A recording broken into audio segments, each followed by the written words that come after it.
Hello, thank you for joining tonight. Tonight, we're going to take a very brief look at part of Exodus 20. Tonight and next week, and possibly the next, we're going to take a look at the Ten Commandments.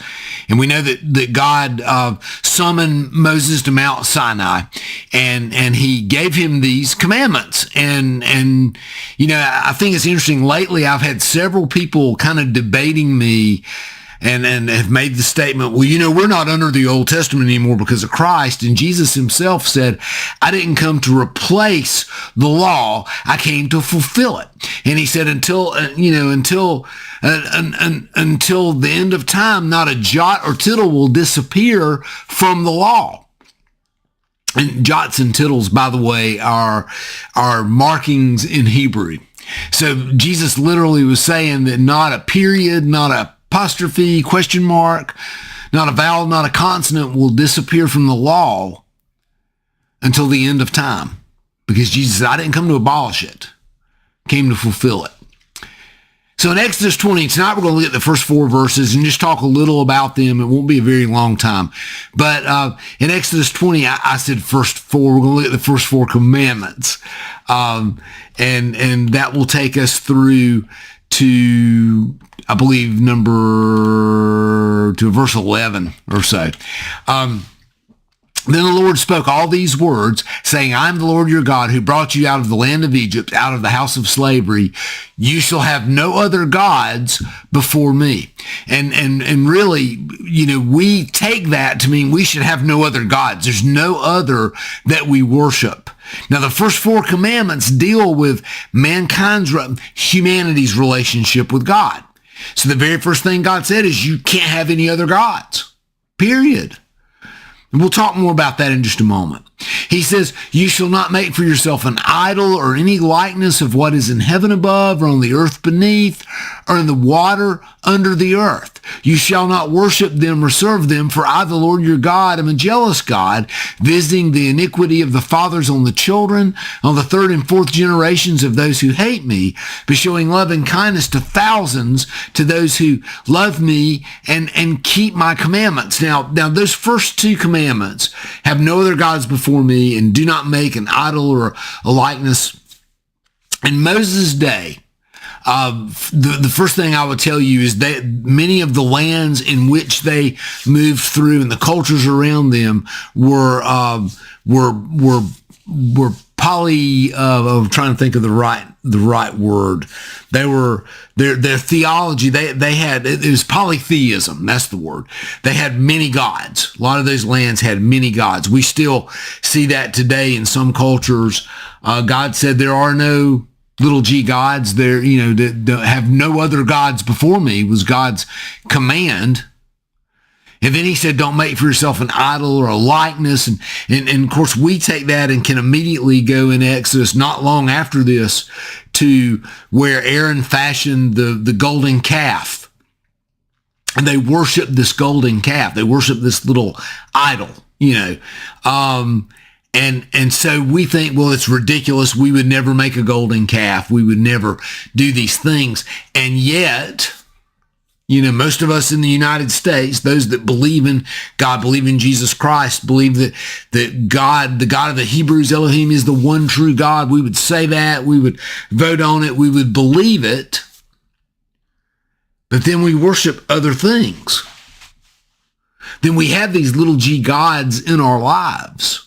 And they can be the form of many that, you know, they're the things in which we seek peace. They're the things that we make our lives about. So many people will make it about their career, their job, they seek power and authority.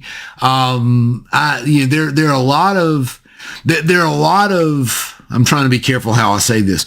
There are a lot of avenues of life where this really becomes its own God. Politics is one. I'm just going to be real honest with you. It is easy to become addicted to the popularity and what we perceive as the power and authority of serving in that type of role. And it's very difficult for men and women to not fall prey to that. Now, there are some that do it and do it well.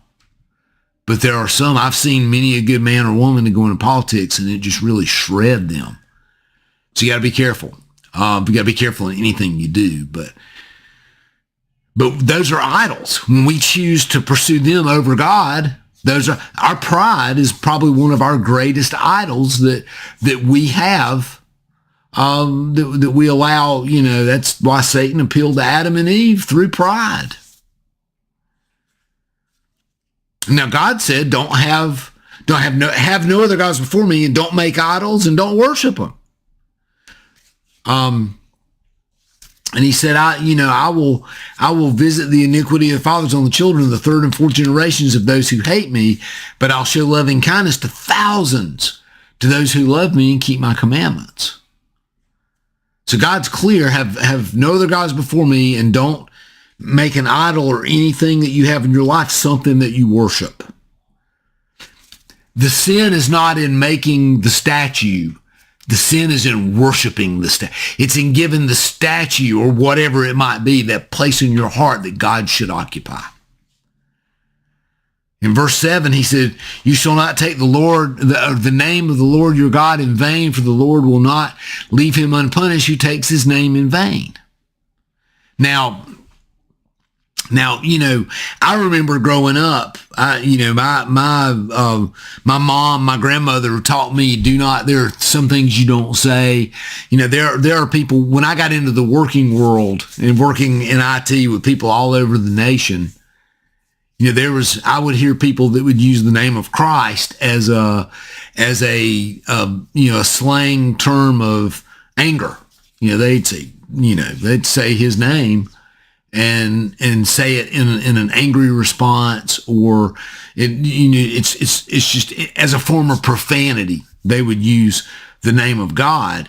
And now I believe that's taking the name of the Lord in vain. It is. And my grandmother and my mother taught me, my dad taught me, you don't say things like that's taking the name of the Lord in vain. I think, though, anytime we claim the name of the Lord to feed our vanity, that's taking the name of the Lord in vain. So I think it's taking the name of the Lord in vain for us to try to use God's name to gain some kind of advantage.